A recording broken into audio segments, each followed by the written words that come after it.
Hi, this is another basic Portuguese lesson, and today we're going to talk about consonant sounds. Previously, we discussed about the alphabet and how to spell every single letter, and we also learned that the Portuguese alphabet contains 26 letters. We talked a lot about the 5 vowels and how they are pronounced depending on the accent marks, but now we need to talk about the 21 consonants that are left in our alphabet. So, for example, how would you say this word? Gato, gato. So it's pretty basic. I don't think you were surprised at all. And a very similar word, gota, gota, gato, gota. One more example, mãe, mãe. Here we have a 2 on the letter A, and another very similar word is mão, mão. Mãe, mão. Next one, faca, faca, or foca, foca. Nabo, nabo. Nada, nada. So you can see that very similar words will have a very different meaning depending on the vowels. And you also noticed that the consonants are very predictable, let's say. Now, how would you say these words? This is when the pronunciation of the consonants can be a bit more tricky. So I will explain some of the main consonants and main differences compared to other languages in general. So let's talk about the letter H, or in Portuguese, H. Let's talk about H. So the letter H is always silent. So you can't say, like in English, hotel. You will always say hotel. So the vowel sound will be pronounced as if there is no H at all.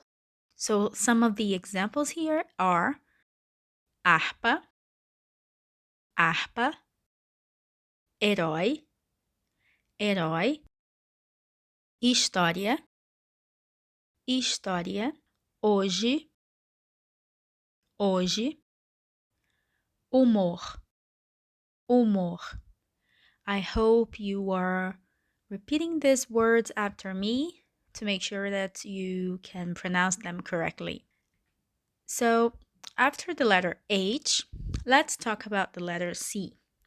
The letter C in Portuguese, followed by a vowel, can sound differently depending on the vowel. So, let's talk about these 3 words here: casa, copo, cuidado. So notice that we have the k sound for the letter C. However, we only talked about ca, co, cu. Casa, copo, cuidado. What about C followed by the letter E and the letter I? How would you say that? How would you pronounce that? So if we have C, E, we will say C. Cebola, cebola. And now with the letter I, we would say cidade, cidade.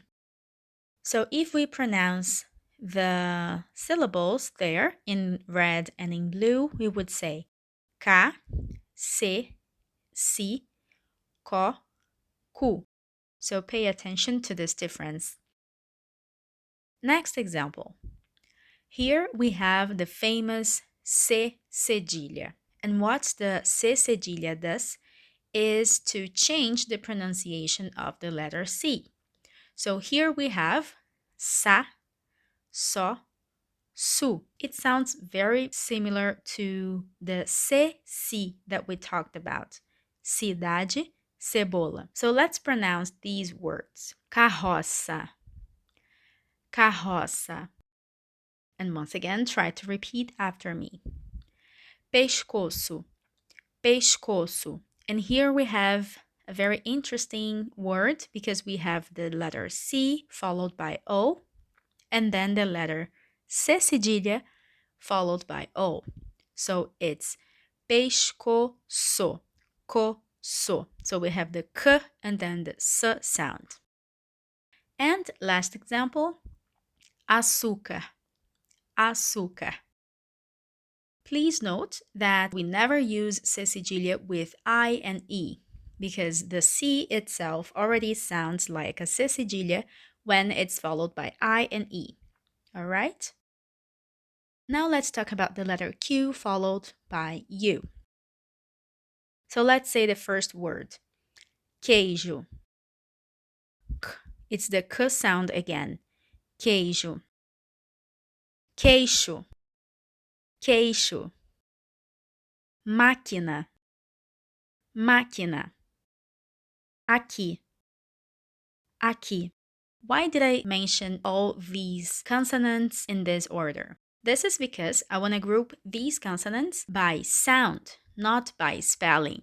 So if we group the K sound, we will have CA, K, QUE, or QUE, que, QUI, que, CO, co, CU, cu.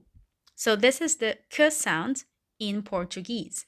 Casa, queijo, máquina, copo, cuidado. So same sound, K. And now let's group by S sound. So we have C cedilha A, sa, CE, se, CI, si, C cedilha O, só, C cedilha U, su. Carroça, carroça, cebola, cebola, cidade, cidade, pescoço, pescoço, açúcar, açúcar. All right? I hope this is clear, and if you have any questions, let me know in the comments. See you next time. Bye bye.